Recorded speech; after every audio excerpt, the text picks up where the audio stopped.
After my brother, Adam, passed away, I married his wife, Clara. People around us seemed to think I was just after Adam's money, trying to take his place with his wife, and being mean to his son, Leo, doing whatever I pleased all day. But the truth was, I was working really hard for my nephew, and basically doing all the work for Clara without getting paid. Before we went to bed one night, I poured Leo a glass of milk. He immediately knocked it over. I felt a flash of anger, but then I just saw those comments that seemed to appear in front of me, like subtitles. They had been there for years, and I had gotten used to them. The comments said things like, "Today is the anniversary of Father's Day," and "Leo must miss his dad so much, that's why he doesn't like his uncle." Another comment said, "Clara is crying outside. She's very sad. She doesn't want to betray her first husband, but she can't help but like her brother-in-law. She's trying really hard to hide her feelings." But even though I saw these comments, I didn't feel anything. It had been 5 years. I had been working like crazy for 5 whole years. No matter what I did for Clara and her mother, I still felt like an outsider in their family. No matter how nice the comments were, I wasn't interested in raising someone else's son anymore. Looking at the broken glass all over the floor, I just turned around and left. Leo was still making a lot of noise, shouting, "Go away! Grandma said you're greedy and want to take my dad's things. If it wasn't for you, my dad wouldn't have left me so early." I gave a small, forced smile and said, "If that's what you want, I'll leave tonight." The comments went wild. Some said, "Please don't go. The child's personality is like his mother, cold on the outside but warm inside. Don't argue with a kid over something small." Others said, "Forget it, this guy is just Clara's doormat. How could he leave? In the end, he'll still clean up the mess." The comments annoyed me because I couldn't argue with what they were saying. 5 years ago, my twin brother, Adam, got very sick. He was watching helplessly as Leo, who was only 6 months old, was about to lose him. He held my hand tightly, with tears in his eyes, and said, "Brother, remember when you almost lost both your legs? I saved you." He continued, "At that time you asked how you could repay me. I didn't say anything. Now, brother, I'm begging you to take care of Leo, can you?" My first thought was to say no. But then the comments appeared. They said I was the main guy in this story, and my sister-in-law, Clara, was the woman I was meant to be with. The comments said that Clara had lost her first love, Victor, who was my brother. After he died, Clara and I would get closer and eventually become a perfect couple.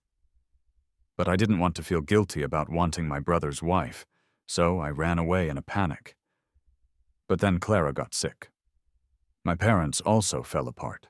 One by one they got ill. Later my parents talked to me seriously, saying that without me, the family would fall apart. They asked me to support Clara and help manage the company my brother had left them. My thoughts came back to the present. Seeing me leave the mess, Clara quickly grabbed my arm. She had delicate features, with eyebrows like crescent moons, eyes that looked like calm water in autumn, silver earrings hanging from her ears, and the sleeves of her floral dress covering part of her slender arms. She frowned and said, "Why are you being so irresponsible? You didn't clean up the glass? What if Leo steps on it?"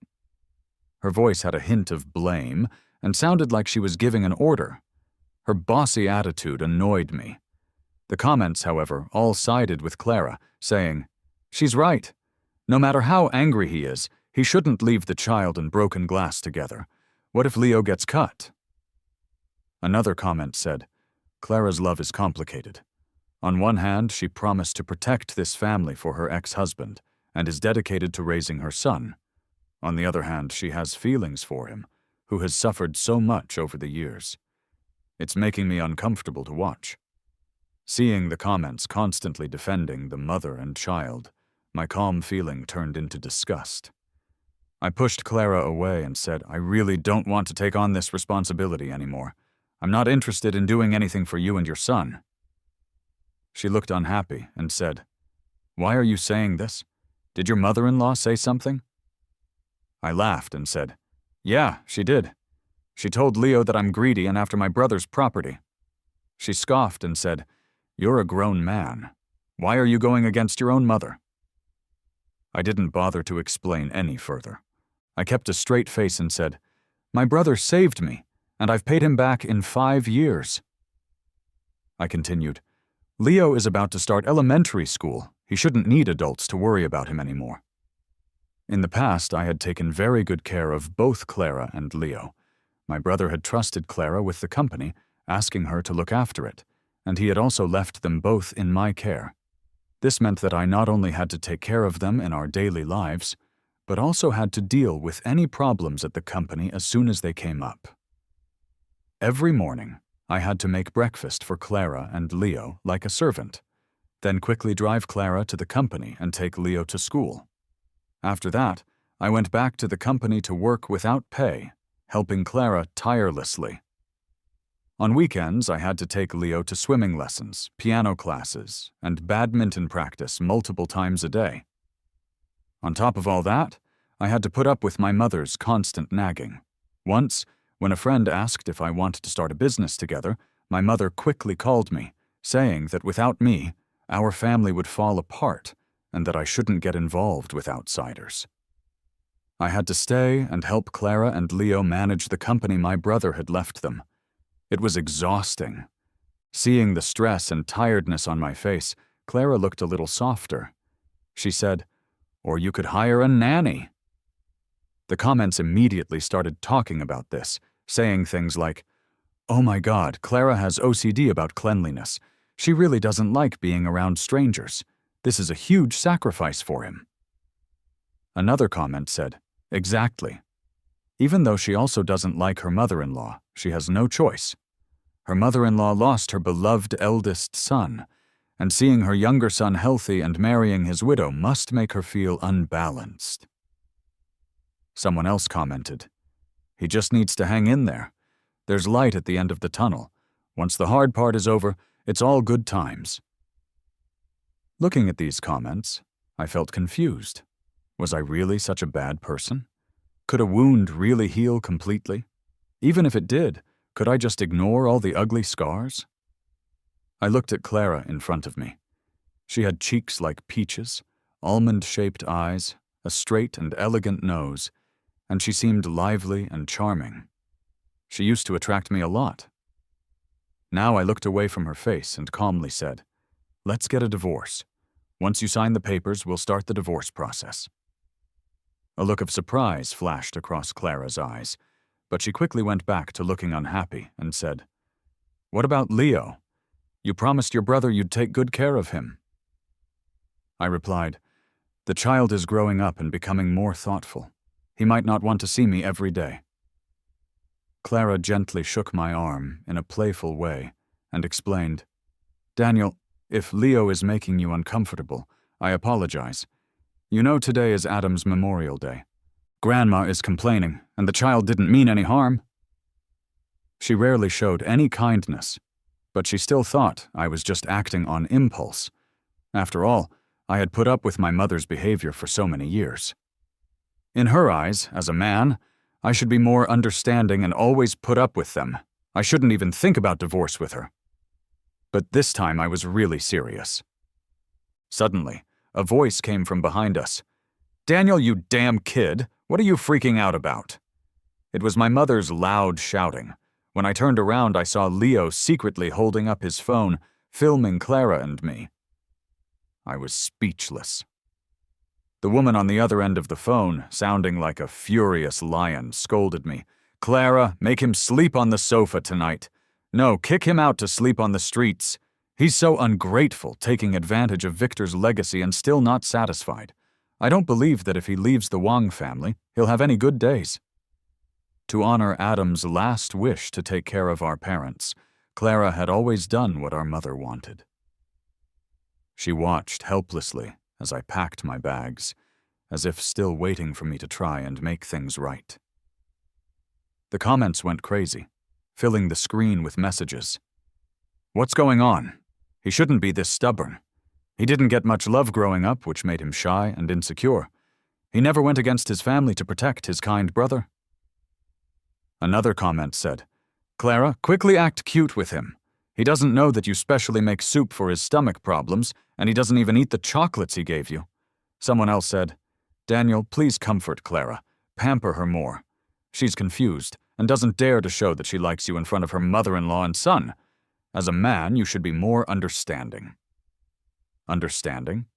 Men just have to understand women? Why? Should people who are used to putting up with things have to always tolerate everything? I don't think so. Even people who usually give in have their limits. No one will wait around forever. Even if the comments say Clara loves me deeply, I'm not interested in her anymore. I went back to my room that night to pack my things. Clara didn't say anything else. She just sat quietly in the living room all night. Early in the morning, my mother came rushing over again, pointing her finger at my nose and scolding me. Didn't you say you were getting a divorce? Go now. As soon as the Civil Affairs Office opens, get your divorce immediately. Clara hesitated and said, Mom, this is between Daniel and me. My mother cut her off directly. If your brother wasn't gone, what right does he have to marry you? Victor was such a fool, taking in such an ungrateful waste, offering his wife and child. He has no real abilities and is always eyeing his brother's possessions. Why is it that while Victor suffered a great misfortune and died from his illness, he's still alive and well, sleeping with his brother's wife, bullying his brother's child, and spending his brother's money? He's truly a petty person taking advantage. Daniel, if you have the guts, get a divorce. Don't mess around here. I was speechless and replied, I never said I wasn't getting a divorce. She gritted her teeth and said, Then get out quickly. Also, don't even think about your brother's property. That's all left for Leo, my grandson. You can't take any of it. I laughed and said, Give it all to him. Make sure none is left for me. Even if some is left, I won't accept it. She was really joking. With that struggling company, getting divorced from me would probably make it even worse. Who cares about that? Clara knew that her mother-in-law also had a weak heart, so she just kept her head down and stayed quiet. Leo, holding his grandmother who was defending his mother, glared at me fiercely and said, You made Grandma cry. You're a bad person. Looking at this little boy, who had been demanding, expensive, and moody since he was a baby, I suddenly felt a great sense of relief. Finally, I wouldn't have to take care of him anymore. Without many words, I signed the divorce papers and turned to leave. Clara stopped me and asked, Where are you planning to go? She knew I was single and had nothing in this city. Her eyes filled with tears, and she pressed her lips together, softly asking, Mom is angry. She's been dreaming about your brother recently and feels sad. Can you come back after some time? I refused and told her, Clara, once the arrow is shot, there's no turning back. We'll go our separate ways and pretend we never met. After saying that, I didn't look at her again, nor did I look at the woman who only called me husband when she was being affectionate at night. I also didn't look at the child who easily got food allergies and needed me to plan his meals, or the mother who only gave birth but didn't raise him. I left with nothing. I took the subway for an hour and a half and arrived at a villa in the northern part of the city. The comments were curious, saying, How did Clara get this villa? She never pays him because of her mother-in-law. Another comment said, He divorced too quickly. A woman like her, rich and beautiful, won't have trouble finding someone else. Just don't end up crying and begging for forgiveness later. Someone else commented, Actually, you can't blame him. When his own mother treated him like that, what man could put up with it? Another comment said, The evil mother-in-law is the biggest problem between them. She hasn't gone offline, so their relationship can't get better too quickly, or the supporters of the original couple will go crazy. Another person said, But Clara always keeps everything inside, making him guess. I'm worried he'll shut himself off from love and refuse to make up. Someone else replied, No way, he loves her deeply. Besides, he still owes his brother a life. I quietly looked at the stocks on my phone, which were going up quickly. I smiled without saying anything. I had a degree in finance, and over the years, none of my investments had ever lost money. I'm honest, but not stupid. With so much available in the company, how could I not have a backup plan? The people in the comments kept saying Clara loved me, and that through everyday interactions, she would fall for my simp-like devotion. Little did they know I had never felt that way. Only in the 3rd year of our marriage, we were in a car accident together. Without thinking, I instinctively turned the steering wheel, shielding her under me. In my dazed state, she held me tightly, and I heard her heartbreaking cries. "Daniel, wake up! What will I do if you're not here?" However, later when I woke up, I saw her staring at my brother's memorial photo for a long time. The comment said she felt her heart starting to waver, feeling like it was a betrayal to my brother. I didn't know whether to feel happy or worried. I never intended to steal my brother's woman, but fate had brought us together, as if some irresistible force was at play. That night I slept restlessly. I had a long dream. I dreamed I had returned to my childhood. I was the child who wasn't loved in the family. When my mother gave birth to Adam and me, she had a difficult labor and almost died. After I was born, my brother had a heart problem from birth while I was perfectly healthy. At the same time, my father's business started having problems. My mother blamed everything on me, believing that I had taken too many nutrients in the womb, causing my brother's poor health. She thought I was the reason he suffered, and that I affected my father's business. She named my brother Adam, hoping he would remember the family's mission and become the strong support of the Wang family. Everything I did was supposed to make way for Adam. Before I was even 1 year old, I was sent to the countryside to be raised by my grandmother. My aunt didn't like having another mouth to feed and often hit and scolded me. With my grandmother getting old and my uncle being a quiet man, I became shy and insecure as a child. During the New Year, my mother rarely brought Adam home. He wore a little suit and black leather shoes, looking like a tiny gentleman. I hid behind the door to sneak a peek. Adam placed a colorful candy in front of me and said, "You're Daniel's little brother, right? I'm your brother. I'll protect you from now on." I nervously took it. Just as I was about to open a pink candy, my aunt's son snatched it away. Adam wanted to help me get it back, but before he could say anything, he clutched his chest in pain. My mother slapped me to the ground for no reason, yelling, "What did you do to your brother?" There was no reason for it. My baby tooth was knocked out, and I spat out a mouthful of blood. My mother covered Adam's eyes, saying, "Don't look. You'll have nightmares tonight." Adam pushed her hand away and handed me a tissue to wrap my tooth. He said, "I'm sorry. Mom was just too worried about my health." This was the first time someone in the family apologized for my suffering. Naturally, I started to like my brother a little. After we returned home, Adam asked my mother to send me his clothes and backpack, which were almost new. I was very happy. Finally, I didn't have to wear patched-up old clothes anymore. It wasn't until high school, after my grandmother passed away, that my parents brought me back home.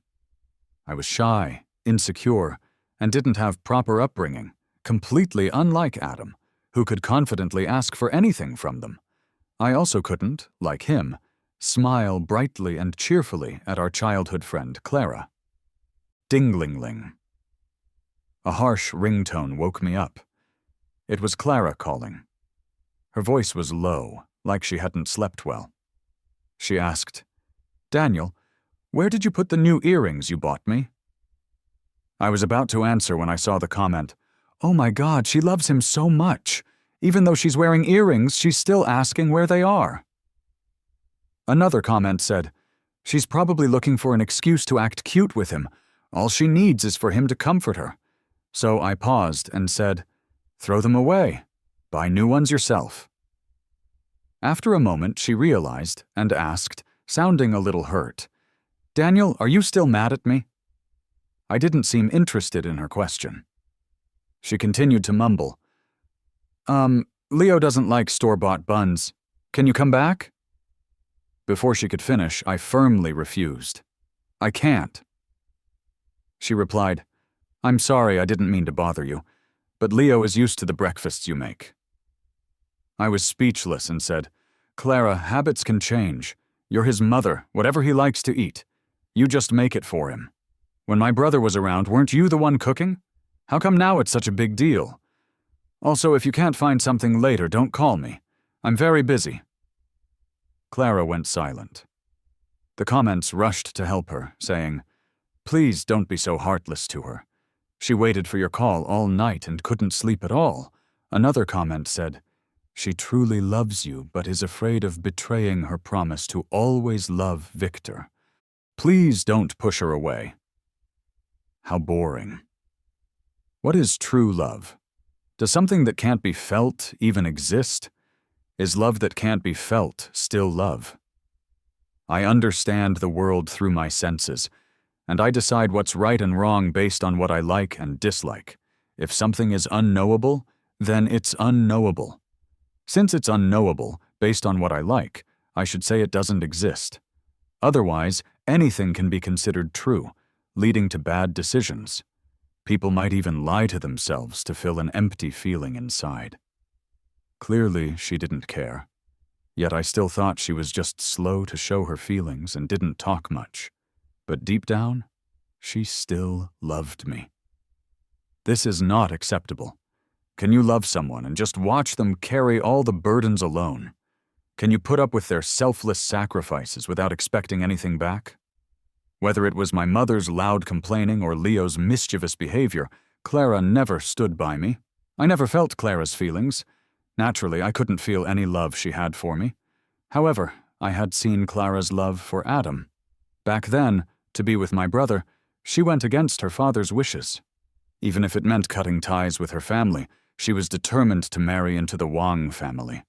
After they got married, she completely devoted herself to the family, becoming a good wife for my brother. The difference was like night and day. Shortly after hanging up the phone, a kindergarten teacher called me again. She asked, Daniel, you usually prepare Leo's lunch. Didn't you bring it today? Leo had inherited Adam's weak health, making him allergic to many foods. To help him with his meals, I had spent a lot of time talking to experts and created a special menu for him. Calmly, I replied, Teacher Maria, Leo isn't my biological son. I've divorced his mother, so please don't contact me if you have any issues. The comments immediately started talking, saying, Please, he can't eat cafeteria food. Last time he ate a pastry with peanuts, he almost died in the ICU. Leo must have been right next to his teacher. Hearing my words, he angrily grabbed the phone and scolded me. You deliberately left me and Mom to try and make Mom beg you to come back. He probably couldn't say such logical things on his own. My mother must have taught him those words. However, I had been taking care of Leo for 5 years. Even though he wasn't my own son, I had been dedicated and hard-working, loving and raising him like a father. Even a stone should be softened by such care. Yet he could be made angry with just a few words. The comments, seeing the angry Leo, furiously criticized me, saying, He's so cold and heartless. Are all men this uncaring? Just divorced and already treating the child like a stranger? Another comment said, Using the child to get what he wants. I really can't stand such a man. It would have been better if his biological father hadn't died. Some even defended me, saying, Isn't your father no longer a man? He's not his biological son and has always been so bossy. After raising him for 5 years, the child still acts so rebellious. If I had to put up with it, I'd call him a turtle man. Another comment said, And those who support the original couple keep saying he's trying to steal his brother's woman and property. Why isn't anyone pointing out that his brother is morally manipulating him, forcing him to take care of things with his dying wish? They say he's shy and greedy, using double meanings for everything, right? For the first time, someone in the comments was defending me. For a long time, they had been complaining that my life was too good, my abilities average, and my personality not likable. Yet I had become the man who gets the woman's love. Something to be grateful for. However, from beginning to end, no one asked if I even wanted it. Even someone like me wants to control my own life. I spoke calmly. Leo, after all these years, whether you think I'm pretending or not, did I treat you like my own son? Did you ever suffer even a little because of me? You just like to get attention, pretending not to know and finding faults with me. From now on, you don't need to get attention from me. I'm not your father, and you don't need to call me. If you have something to say, go home and cry to your mother. After finishing my morning routine, I went to pick up a tailored suit. Walking confidently, I went into the Goldman Group headquarters. Inside the office, Sophia greeted me with bright eyes, saying, "Daniel, you're finally here." The comments exploded when they saw Sophia's elegant and graceful appearance, saying, "What's going on? Did I miss something? A more beautiful character appeared than Clara?" Another comment said, "Wow, how does he know her? I'm so jealous." I looked at Sophia. Compared to 12 years ago, she had completely changed. Her eyes sparkled with a gentle light, and a soft smile was on her lips. Sophia was the younger sister of my grandmother's neighbor. When we were young, she was always obedient, following me around. My mother often invited me to her home for meals. After graduation, she started a business with her boyfriend, and at first, things went well. Later, I accidentally found out from my mother that her boyfriend had stolen all the company's money and run away, leaving her with a lot of debt and problems. In that difficult time, I remembered the kindness she and her mother had shown us. Using some information and advice from the comments, I gave her all the information and advice I had, helping her turn the company around step by step, even increasing the company's value many times over. She was very grateful and wanted me to help her manage the company. However, I was worried it might change the story, so I never agreed. My whole life, I had been unlucky. I could only contact her secretly, not wanting anyone to know. Back then, I wasn't ready to marry Clara. Yet it felt like something invisible pushed me into the marriage, throwing me into a situation that might change the story. Now, I faced it without fear. Sophia wasn't just making polite conversation. She almost immediately started telling me about the company's operations after we finished eating. I was good at math. When I went back to live with my parents in high school, I did better than Adam on my very first exam. Seeing her precious son upset, my mother slapped my face hard. Adam quickly stepped in, saying he was useless, wasting the family's money, not learning anything, and worse than his brother who grew up in the countryside. He handed me a new notebook and said, "Daniel, study hard for me. Our parents' company will depend on you in the future." I hadn't received much love from my family, so for a little kindness I was willing to take any risk. I started tutoring Adam, always following him and Clara around like a loyal dog. When we applied to university because of his health problems, he asked if I could continue to stay by his side. Thinking about the new clothes and shoes my brother had given me, and how he had defended me many times in front of our parents, along with Clara's rare, hopeful look, I somehow agreed. Seeing me lost in memories and dazed, Sophia poked my arm with her hand, just like she did when we were kids. I rubbed my temples and didn't look at her. Sophia didn't mind and said, "It's okay. Everything will be fine." She knew about my difficult past in my family, and knew that I had spent the past few years feeling lost after marrying Clara. I replied, "Thank you, Miss Goldman. I'll do my best." Living with Clara and her son for the past 5 years, I had gotten used to being busy. However, being busy for others is completely different from being busy for yourself.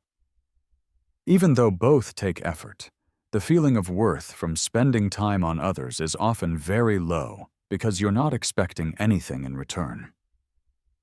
The less you expect something back, the more others see you as someone they can use easily. It's different now. The more projects I handle, the more I get back. Once, if I ever thought about wanting something in return, my mother would ask if I was planning to take my brother or Leo's inheritance. However, I was just trying to get what was mine. How could that be twisted into such a lie? Now I'm extremely busy and have no time to care about what's happening in the Wang family. After getting the divorce papers, Clara felt strange. Daniel had been gone for over a month. The house, which used to be tidy, became messy. She hired servants, a nanny, and a butler. But Leo was very picky. He wouldn't eat this or that and loved to throw tantrums. He would break bowls if he didn't get his way. Clara remembered that before, Daniel was always the one who took care of Leo's meals and daily needs. Meanwhile, her mother-in-law would constantly comfort her well-behaved grandson while complaining non-stop. She said it must be Daniel who spoiled this child, leaving the mess and being so heartless. Clara's mind flashed with images of Daniel's helplessness. In this family, if he dared to scold or hit Leo, Mrs. Thompson would argue with him endlessly. She also felt that her grandson shouldn't be punished by his stepfather. Now, the kindergarten teacher kept complaining every few days, saying Leo liked to snatch classmates' art projects and would cry if he didn't get them. Clara asked, "Was he always like this?" The teacher replied, "Not really. When Leo's father was alive, he often brought him a lot of toys and impressive art projects, and he told him stories from Journey to the West and Romance of the Three Kingdoms. Leo would bring these to class to share. His classmates envied him so much that they couldn't wait to get their hands on his toys. He also enjoyed the admiring looks from others." Clara's eyebrows drooped. She never knew that Daniel had done so much for Leo. Loud slaps echoed through the room. Clara rushed in. She saw Leo crying loudly, pointing at his grandmother and shouting, "Bad Grandma, why are you hitting me?"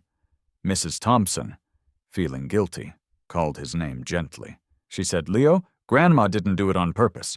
But how could you say something like asking me to bring Daniel back?" Mrs. Thompson hated her younger son for taking the place of her eldest son, and was more worried about other men taking advantage. Pretending to care for her grandson, she moved into Leo's house, always watching them closely. Half an hour ago, her precious grandson wanted to hear a bedtime story. Mrs. Thompson sat by the small bed, put on her reading glasses, and began reading children's books word by word. She read slowly, with a flat and stiff tone, unable to capture the excitement and passion that Daniel did. Leo became impatient.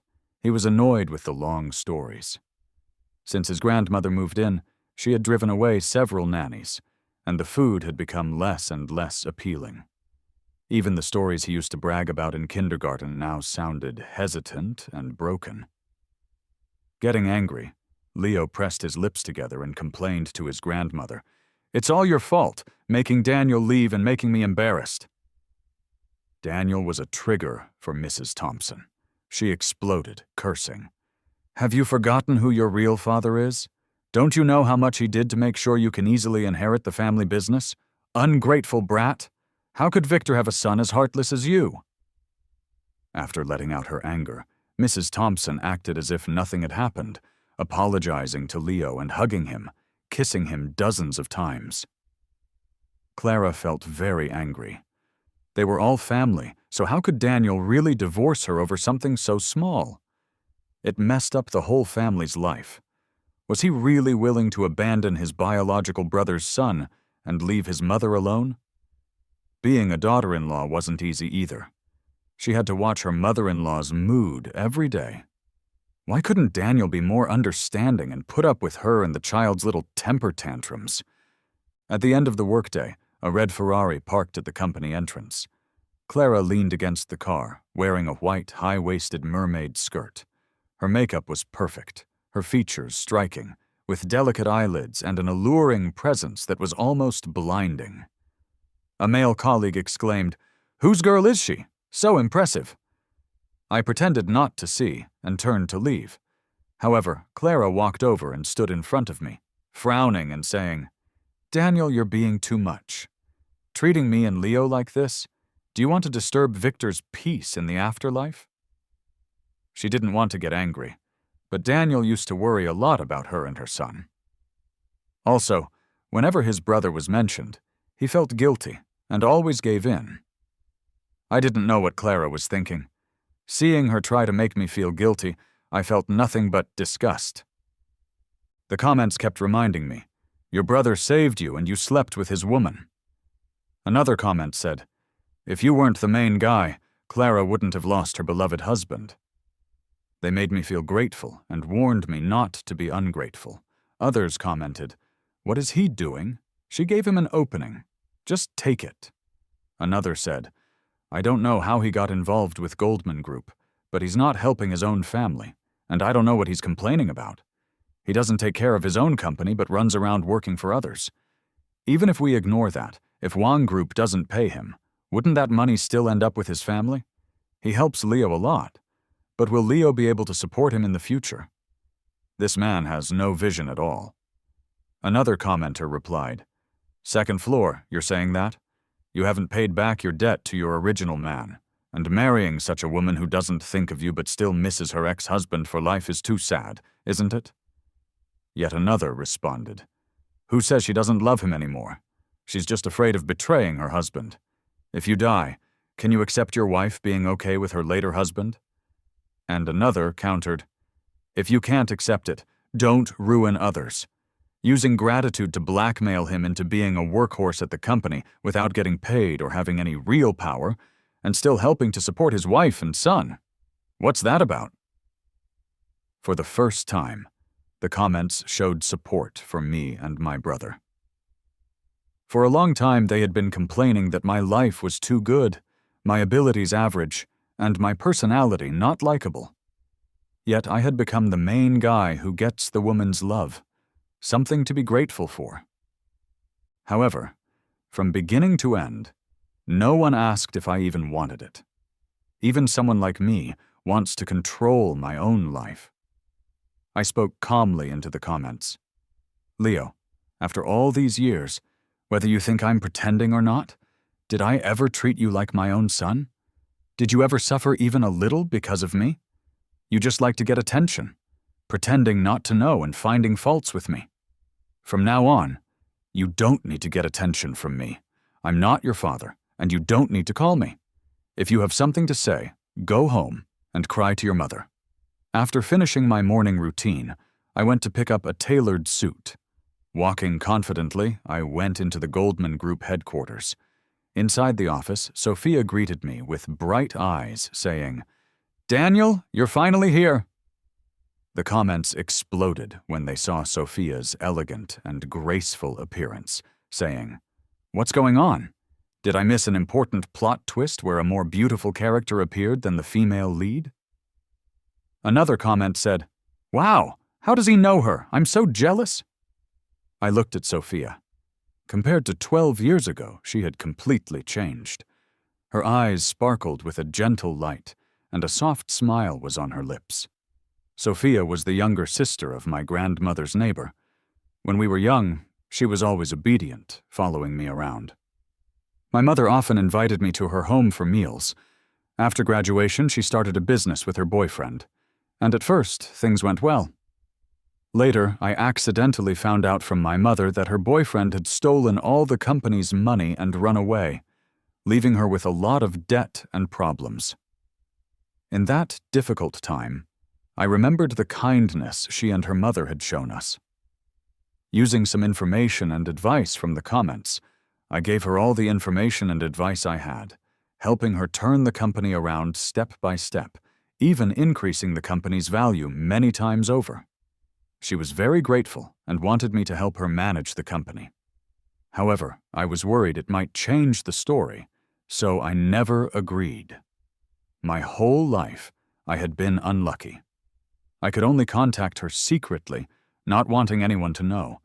Back then, I wasn't ready to marry Clara.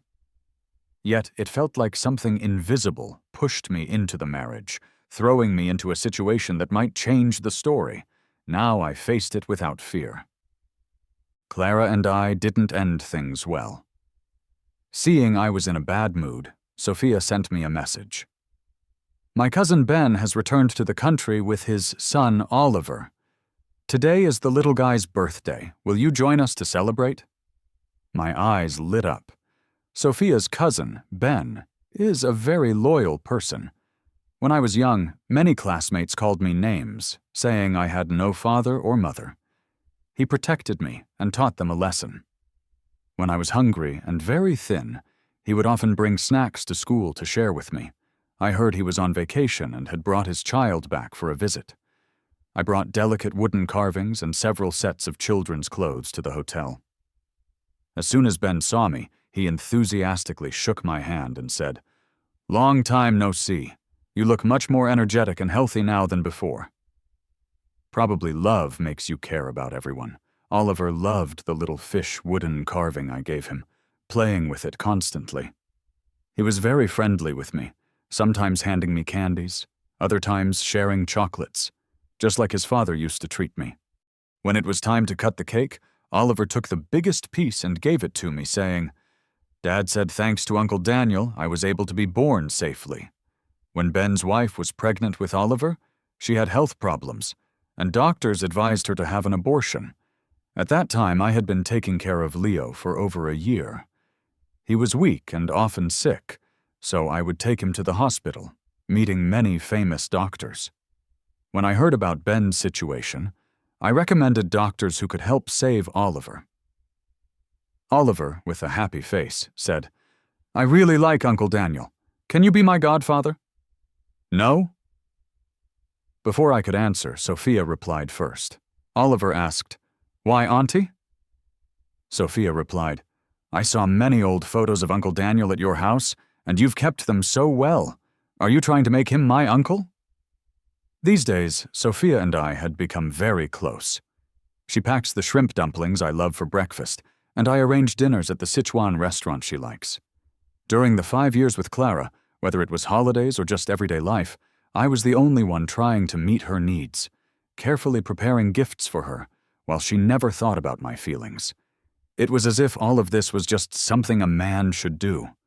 This mutual care felt great. We understood each other's intentions very clearly. Sophia said, "Without you, I wouldn't be who I am today." However, I felt that it would be wrong to start a new relationship before fully getting over my previous one. So I decided I wouldn't start a new relationship just yet. Sophia understood and said she was willing to wait for me. I patted Oliver's head and said, "If you keep talking like that, Auntie won't buy you treats next time." Oliver scoffed and said, "That won't happen." Oliver ate too much and felt unwell, so halfway through the party he asked me to take him for a walk. Passing by the next private room, we happened to see Clara and her son. Looking inside, I saw my parents there. That's right. Today was my mother's birthday. It was also the day Clara least wanted to see me. My mother asked, "Daniel, what are you doing here?" I had already lost all patience with their family. I replied without saying much, "The restaurant is open for business. I came here to eat, of course." Hearing my voice, my mother exploded in anger, shouting, "You persistent ghost! Are you deliberately showing up in front of me trying to make Clara get back together with you?" I laughed loudly. "Mrs. Thompson, you're imagining things." She gritted her teeth and retorted, "Not even calling your own mother. Giving birth to a piece of pork is better than giving birth to you. If it weren't for you, how could your brother have gotten so little nutrition in the womb and left so early?" Her endless complaining went on and on. My ears were about to get sore from all the nagging. My father stood up, glaring at me with authority, and scolded, "Apologize to your mother. She talks tough but is soft-hearted. Also, go and calm Clara down quickly. She's such a good girl that no one else could marry her. Stop acting foolish." Their feelings were complicated. They didn't want me to do well and outshine their eldest son, yet they were afraid I might really leave, causing a good daughter-in-law like Clara to end up with someone else. Not only would they lose their connection with the Liu family, but the Wang family's business would also face serious risks. In the end, I was just a tool they used to keep Clara tied to them. I sneered, "No need. I don't deserve such a good girl. Find another father for Leo." Clara looked at me in shock. "Daniel, what are you talking about? Let me find another man? Would you dare?" She seemed unable to believe that I, who used to revolve around her, could leave so suddenly. My mother shouted angrily, "Get out!" She couldn't stand my rebellious attitude. Shifting her heavy body, she tried to push me away. I had no interest in staying. I grabbed Oliver and turned to leave. However, Leo, acting out of nowhere, loudly yelled, "Why are you holding Uncle's wooden carvings? He hasn't even made them for me this year." Over the years, I had gotten into the habit of carving wooden sculptures. During past New Year's, I would personally prepare one for both my mother and son. It was Leo who, as a child, had seen my earlier works and really wanted them. But last year he said wooden carvings were old-fashioned, and he didn't like them, throwing them straight into the trash. I was tired. I didn't want to cause more trouble for myself. Instead, he questioned why I gave things to others and not to him. Seeing Leo about to grab something, acting like a spoiled brat, I shielded Oliver and said, "These things are mine. I can give them to whoever I want." Leo looked utterly wronged. "I'm your son." Hearing this, my mother couldn't take it anymore. She rushed out, grabbed my collar, and cursed, "Are you causing trouble behind my back? Victor is Leo's real father, you bastard!" I didn't put up with her. Without waiting for her to make a move, I directly twisted her wrist, pushing her to the ground. However, she got up while cursing and tried to shove me again. Oliver shouted, "Stop! Don't touch my godfather!" Leo wouldn't give up, grabbing his wooden carving tightly. The four of us were pulling at each other. Nearby were the stairs. My mother, unsteady on her feet and weighing about 180 pounds, was about to lose her balance. I grabbed Oliver tightly, but Leo wasn't so lucky. Following his grandmother, like two heavy balls, we rolled down the stairs with a loud crash. My mother was hurt, her bones broken, her face twisted in pain. Leo was pinned beneath me, the back of his head bleeding badly. Clara picked him up, and he looked at me with shock and hurt, asking, "You could have held me back. Why did you choose to save someone else?" In the past, I would rather hurt myself than let Leo suffer any harm. I didn't even look at him, only comforting the frightened Oliver. Leo, in both physical and emotional pain, couldn't take it anymore, and began to cry loudly. I went to the hotel to visit Ben. Oliver was very happy and told me that his mother was pregnant. He was going to have a brother and a sister. He asked, "Is that little brother who wanted to snatch my wooden carving doing okay?" I replied, "I don't know." Sophia, who rarely spoke harshly, said, "Just ignore him, that ungrateful brat who doesn't know how to be thankful and almost pushed Oliver down the stairs." After the accident, Oliver told us that when Leo was trying to grab the wooden carving, he deliberately pushed him towards the stairs. If it weren't for Leo's arrogance, he might not have been dragged into trouble by his grandmother. He got what he deserved. As I was leaving, I bumped into Clara. She looked much more tired, no longer as bright as before. That made sense. With two injured people in the house, each one more difficult than the last, life was bound to become chaotic. She asked, "Daniel, why didn't you protect Leo that day?" I replied calmly, "I had to protect Oliver." She said, "But Leo is your brother's son. You've raised him like he was the most important thing in your life for 5 years." I was speechless. "So what?" Clara looked at me in shock and said, "You've been raising Leo for 5 years. Whenever he had a little scratch, you were so worried you'd search the medicine cabinet and even take him to the doctor to check on him." I rubbed my temples and replied, "People can change. I've divorced you, cut ties with the family, and Leo has nothing to do with me anymore." Clara didn't believe that my heart had become so hard and insisted that I go into the hospital room to see him. Leo lay on the hospital bed, his his arm in a sling, his forehead still injured. His eyes were red as he looked at me, biting his lip and turning his head, waiting for me to comfort him as I used to. Seeing that I didn't move, Clara bit her lip and said, "Daniel, don't be so cold. Don't be so indifferent when Leo is so badly hurt." I was speechless. "What else?" she asked. "Can you care for him like you used to?" I replied, "No."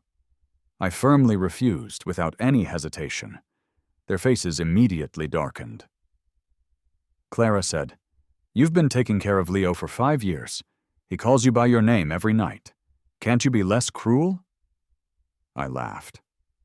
"Cruel? For 5 years of marriage, I haven't taken a single penny of your salary, working for free. To put it nicely, it's for the greater good. To put it harshly, it's like working for your brother's son for nothing." Then what? My parents say I'm greedy and ambitious. He also sees me as an enemy. Leo has said more than once that I'm not fit to be his father. His dad will always only be Victor. "As you wish, I'm leaving." "Why are you still bothering me?" During the argument, my father pushed my mother's wheelchair into the room. She was in worse shape, having injured her spine when she fell down the stairs, unable to stand for the rest of her life. Seeing me, my mother emotionally shouted, "Daniel, you made me fall down the stairs. From now on, you must take responsibility for everything, eating, drinking, everything." During this time, my father was taking care of her, but it was hard, and he wanted someone else to take over. My father said, "Daniel, how can you be so selfish? Knowing how easily your mother gets upset, you still want to anger her. Life at home is tough. Stop playing around outside and come back to take care of your mother." A sudden wave of anger came over me. I thought I could just ignore them, but the anger was too much. When I was in school, I was smarter than Adam and had better grades. But my parents could never see my strengths. They wouldn't allow me to do better than their eldest son, fearing it would upset him. Even now, they would rather give the company to outsiders instead of letting me have any part in it. Only when they needed someone to support them in their old age did they remember I was their son. They were desperate for me to come home and be their slave. I looked down at my father, who was always so strict with me, and said slowly, "I married Clara as you asked, maintained the alliance between the Wang and Liu families, saved the company from going bankrupt, and got investment when the company lacked funds. These are more than enough to repay your so-called costs of raising me. Compared to what you did for my brother, it's just a small amount. From now on, I won't recognize you. Even if the company goes bankrupt and there's no income, don't expect me to pay any alimony. You can sue me all you want and see if I can manage not to pay." Mrs. Thompson roared, "Get out! People like you are born without a conscience. You'll be struck by lightning sooner or later." I looked at her with a cold, icy gaze and said, "If you despise me so much, why did you even give birth to me?" She closed her eyes and didn't say anything. But I knew that hating someone doesn't need a reason. For example, hating me because Adam's poor health was caused by me taking too many nutrients in the womb, or thinking I'm despicable, yet allowing me, with my father's support, to marry Clara to keep the connection between the two families. I left that whole family behind. People who don't love me aren't worth my time. It's strange to think about. I wonder if it's a case of losing something, but gaining something else. Sophia says I'm very good with numbers and market changes, able to easily see changes in any industry, and my investment skills have become better and better. The investment market is very competitive, yet somehow I always manage to put my money in the right places. I laughed a little and said, "Just luck, I guess." She shook her head. "Not at all." Sophia looked at me seriously, her eyes shining. She tilted her head and said, "A person's vision is important, sure, but I think your biggest strength is your dedication.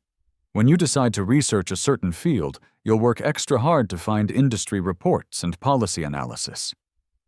Her words were like a small hammer, quietly breaking the ice around my heart that had been frozen for so long. The day I married Clara, I thought a lot about how I wanted to be a good husband and father, not only taking care of Clara, but also managing the company for Leo, so that when he grew up, he could take over easily. For this, I worked very hard, learning many new things and getting different certifications. But in return, my parents made fun of me. Clara became distant, and Leo said hurtful things to me. They never saw my worth. Daniel, your brother is dead. He will always be our best son, Clara's true love. You will never compare. After the divorce, it felt like I had entered a different world. Sophia praised my investment skills. Oliver admired my wood sculptures. Being appreciated felt so good. It was like a warm feeling inside, so comforting. It was my first time attending a fancy cocktail party. I was wearing a custom-made suit and had my hair styled neatly. Sophia linked her arm through mine and looked at me for a long time. Then she smiled and said, "Daniel, you really look confident now." In the past, I would dress casually, not paying much attention to how I looked, just doing whatever was easy. But since my career started to do well, I not only focused on improving my work skills, but also started paying attention to my appearance. Every day I'm trying to become a better version of myself. I like the new me. It feels like an old sword, once hidden, finally coming out, its rust cleaned off, shining under the moonlight. I raised my glass, and people kept coming up to greet me, saying nice things and flattering me. Sophia leaned in and whispered in my ear, "Daniel, you're a well-known investor now. Who would dare to underestimate you?" I replied, "Much thanks to Miss Goldman's strong support." I smiled slightly, almost like I was a child again. She was about to poke me in the arm when a cold voice interrupted from behind. The voice asked, "What are you two doing?" I turned around and saw Clara. She looked me up and down, biting her lip as she said, "If Mom and Dad saw you now, they probably wouldn't even recognize you." I didn't feel anything at her appearance. Lately, as my investments increased and my reputation grew, more people talked about me. Clara had heard about it too. She sent me a message asking if it was true and trying to see if I would come back and help with the Wong family company. When a person becomes strong enough, everyone around them seems like a good person. Suddenly, I remembered a saying, "There are no others outside, only yourself." Once, the comments felt like a guide to fate, telling me I had to follow a set path. But I refused to be a puppet, controlled by others. If I wanted to change the world, to change my life, I first needed to change myself. Looking back, I'm thankful to myself for continuing to learn and never giving up. I stood before Clara, looking directly into her hopeful eyes. I said, "I don't go back to old relationships. We have no more ties. Let's never meet again." She responded, "Daniel, it's all my fault. I didn't see you as my husband, as the most important person in my life. It was me who couldn't let go of the past, thinking the person I loved the most was still your brother. After you left, I often couldn't sleep. Leo misses you too. When Grandma wasn't looking, he'd cry while looking at your photo. Out of gratitude for your brother saving your life, could you give us, mother and son, another chance?" Clara tried to make me feel sorry for her, but unfortunately, she was wrong about me. I said, "Don't talk about gratitude. I never planned to show you the truth, but since you've pushed me, let's look at it together." I took out a video and opened it in front of Clara. The thug who had almost crippled me had been beaten up by Ben, who got revenge for me. But I was shocked to learn that the thug was someone who followed Adam. To avoid more punishment, he told me everything that had happened back then. Adam knew he was dying and understood that his brother was someone who knew how to repay kindness. He didn't want any other man to take his wife or see his son's life wasted. So he deliberately sought me out, along with some of his friends, to scare me. He had told them, "Make it look real, otherwise my brother won't believe it." They trapped me in an alley, and just as they were about to hurt my legs, Adam showed up to save me. To make sure I believed him, the thug handed over a locked notebook saying, "Your brother originally told me to burn this, but I wanted to get money from you, so I've been holding on to it until now." This notebook contained Adam's life story. He was smart, capable, and liked by everyone, but he had a weak body. Every day, Mrs. Thompson would whisper in his ear, saying that I had taken away his nutrients in the womb, which led to him being sick his whole life. Looking at me, who had no one to love him but was healthy, Adam felt very unbalanced. He wrote, "Daniel, why did you have to be born? You stole Mom and Dad's love, and you took away the healthy body that should have been mine." When I was beaten up at home by my cousins, it was all Adam's doing. The old clothes he sent me had been left with hospital waste for days before being sent to me. I was weak, but my immune system was strong. Adam was furious. Why, when he was suffering from injections in the hospital, was I able to walk calmly under the sun? When he learned he didn't have much time left, he tried to trap me for life with marriage and hatred. He knew that for someone who had never received much love, a little kindness from others could make them give everything. The dramatic scene of entrusting his son to me on his deathbed was meant to show Clara how sad he was to leave his son, and to show my parents how he could put the family first. Adam grasped Clara's hand and pleaded, "Wife, promise me. Leo is the only child you'll have in this life. I'll make sure my brother takes good care of him forever." Clara replied, "Okay." If he truly wanted me to be happy, why would he force Clara to get an IUD? It was all planned. He knew that sooner or later, someone would marry Clara, and I might also have my own children. To make sure that Leo was recognized as the Wang family heir, and that Clara would only love Leo as her child, he had no choice but to use me as a pawn. Only this way, in the future, everything would be left to his son. The truth is so ugly. The comments exploded, filled with angry messages. "Oh my God, my faith has been shattered. I've been supporting this jerk and even scolding Daniel. I'm so sorry."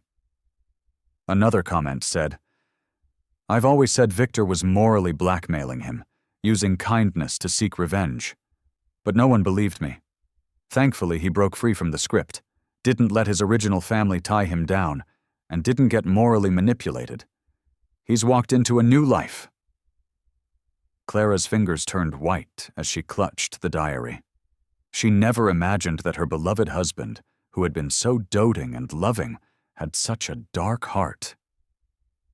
Choking up, she said, "Daniel, it was Victor who wronged you. I know what I need to do now." Like a madwoman, Clara suddenly returned to her family and cut off all business ties between the Liu and Wang families. As for my father's management skills, they were far from impressive. The professional CEO he hired to save money had already made a mess of the company. Now the company was facing bankruptcy and liquidation.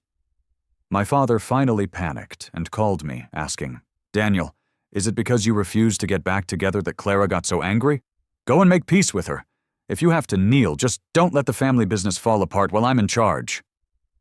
My mother, sitting in a wheelchair, rarely softened her tone and said, "As long as you can get Clara to change her mind, I'll consider letting Leo call you Dad."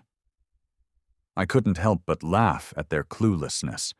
They had no idea I had become successful in the investment world, nor did they realize that Victor's true nature had already been revealed to Clara. At the old Wang family mansion, my parents sat quietly on the sofa. Suddenly, my father exploded, "It's all your fault." Knowing that Victor didn't have long to live and that Daniel is all that's left, you still wouldn't treat him better. Now Daniel has made more from one investment than you'll ever make in a lifetime. My mother, furious, retorted, "He's my son." "What's wrong with me yelling at him? I'll call him and threaten him. If he doesn't give us money, I'll report him." When the phone rang, it showed the message, "The number you are dialing is no longer in service." That's right. I had blocked them for a long time. When they thought they could still cause trouble at the company, Sophia had already predicted it. She had security throw them out before they even got close. Honestly, I didn't care. I had more than enough evidence of their abuse towards me. Soon, the Wang family went bankrupt. Mrs. Thompson couldn't even afford her medical bills, and the maid ran away. My father, who was obsessed with saving face, couldn't handle the blow. He died by suicide. Mrs. Thompson was tough and survived, demanding that I send her to the best nursing home. What a joke. I rented a small room in the city and hired a mean housekeeper to feed her. Life goes in cycles. Parents want respect from their children, but they must first set a good example. Otherwise, children will learn from their parents' actions and eventually face the consequences. After the diary incident, Clara spent every day getting drunk at bars. Several times, she almost ended up in dangerous situations. She kept sending me messages, claiming she had been deceived by Victor, and begged for another chance. It was so tiring. I blocked her on many different numbers. Summer came. I took time off work and drove Sophia to the countryside. Under the moonlight, I held a bouquet of golden wheat and walked up to her, kneeling on one knee. "Sophia, there are countless wheat stalks in the world, and in the autumn frost, wheat grains are planted in the barren, silent fields. Under the white snow, waiting to sprout, it endures rain, snow, and storms, seeing the vibrant spring. With just one seed, there are thousands to harvest. Thanks to your company and appreciation, I've learned to face the cold and always keep a grateful heart. I've rooted myself like the wheat in this world, growing a rich life. For the rest of my life, I want to walk this path with you. Will you accept this bouquet of wheat from me?" I remembered a line from the movie, Under the Tuscan Sun. Without a doubt, good things will always come. And when they come late, it's still a pleasant surprise. Sophia, with tears in her eyes, accepted the ring and the wheat. There is a kind of love that can keep you from ever being hurt, and that is the love you give to yourself, over and over again. The bright moon shone, and the wind swept across the vast wilderness. The golden waves of wheat rolled on endlessly.